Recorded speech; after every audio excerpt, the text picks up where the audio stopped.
Tak išli sme do tohto zápasu, mali sme pripravené 2-3 varianty, že čo chceme hrať, ako to chceme hrať. Hlavne sme vedeli, že chceme ísť hrať na riziko, chceli sme hrať útočne, nemali sme v podstate v úvodzovkách čo stratiť. Veľký bodový rozdiel bol už pred zápasom, takže vravím, že išli sme za tým, že skúsime vyhrať a vôbec sme neriešili výsledok z hľadiska defenzívy, že na remízu alebo nejaké takéto veci. Zápas úvod nám ukazoval nám, že vlastne, že dobre to máme pripravené, dobre to je nachystané, len sme vôbec nenašli tú cestu do brány supera. V podstate futbal sa hrá na góly a toto keď nám nevychádzalo, respektíve keď sme si tú cestu do tej brány nenašli, tak bohužiaľ vyhrať sa nedá. Super mal, zase už aj v prvom polčase ukazovali, že budú mať asi zabíjacké kontry a to sa aj vlastne stalo. Hneď prvý gól sme dostali mali sme my štandardku, po našej štandardke vystrelili na bránu, bránka chytí loptu, založí rýchly break a jednoducho vzadu sme to mohli možno lepšie vyriešiť, hlavičkovali sme za seba, nie pred seba.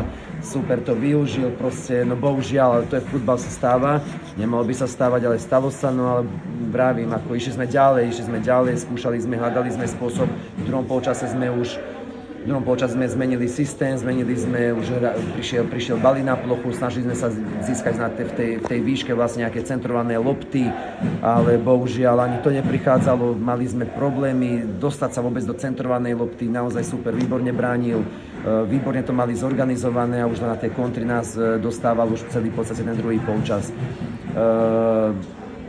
Musím pogratulovať aj superovi za fantastickú sériu tejto jesenej časti. Klobúk dole aj pred kulisou, toto na štadióne, je to taká pravá ligová atmosféra, by som povedal, takže vravím. Bohužiaľ mrzí ma to z pohľadu nás, že nám to nevyšlo výsledkovo, ale urobili sme, myslím si, že maximum, čo sme mohli za tieto 2-3 týždne.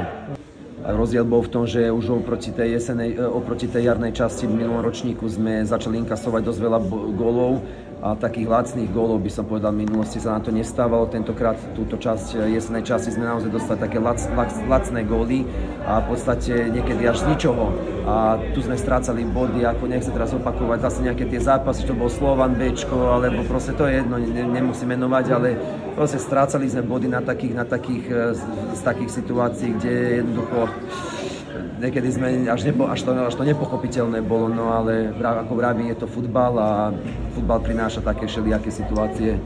Určite áno, to jednoducho to čakali sme celé to prechodné alebo prestupové obdobie ešte v lete, čakali sme na príchod pravého obrancu, mali sme rozrobených dvoch chlapcov, v podstate nepodarilo sa, nevyšlo to a jednoducho potom sme na záver museli lepiť už, či to bol Kajo Mondek alebo Adam Pudil, dokonca to sú všetko ofenzívni krídelníci, to proste takto sa to nedá hrať. Jednoducho musíme tam doplniť s týmito hráčmi z defenzívy, lebo inak budeme takto.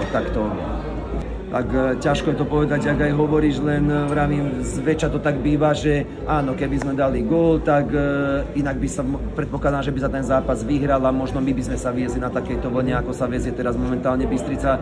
No je to fakt diskutabilné, ale vravím, ako na základe toho jedného zápasu sa nesmielo nás stať ďalej, že taký vývoj ďalšej sezóny alebo ďalších zápasov v sezóne. Určite áno, lebo to jednoducho to psychika potom ide dole, on si to nezdá, každý si povie, že však tak remizovali si, neprehrali si, ale ideme ďalej, no ale potom sa to vlastne odzrkadlilo na iných zápasoch inde, hej.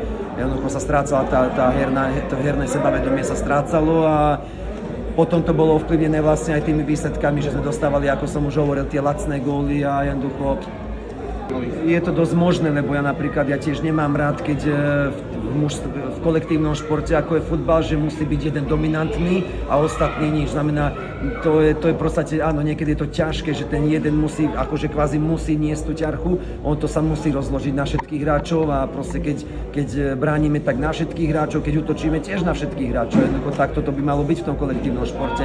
Nemôžeme si dovoliť, že jeden hráč musí hrať a teraz keď jemu sa darí, tak my vyhrávame a keď sa mu nedarí, nevyhrávame. Jednoducho tak nefunguje futbal, to je kolektívny šport.